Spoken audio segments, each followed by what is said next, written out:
এবারের কালী পুজোর দিনে আমরা খুব বেশি ঠাকুর দেখতে পারিনি, কারণ ওই দিন একটা বাড়িতে কালী পুজোর নিমন্ত্রণ ছিল।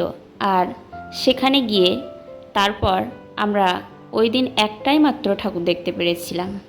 আর এই ঠাকুরটা আমাদের পাশের পাড়ার একটা ক্লাবে হয়েছে। I love Darjeeling.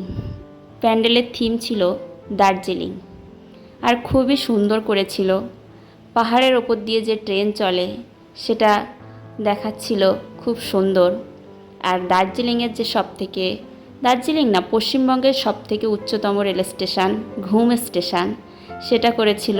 ট্রেন গিয়ে ঘুম স্টেশনে থামছে। মেলোডি এই সব কিছু দেখে পুরো অবাক হয়ে যাচ্ছে। ট্রেন চলছে, আর পাহাড়ে যে রোপওয়েগুলো চলে, যেটার মাধ্যমে এক জায়গা থেকে অন্য জায়গাতে যায়, সেটাও করেছিল। এটাও দেখতে বেশ ভালোই লাগছিল। আর ভেতরে ঠাকুর দেখতে যাওয়ার পথটা ঠিক এরকম ছিল, বেশ গম্ভীর, ভয় ভয়। আর ঠাকুরের মুখটা ছিল পুরো মায়াবী, খুব সুন্দর মায়াবী মুখ মার।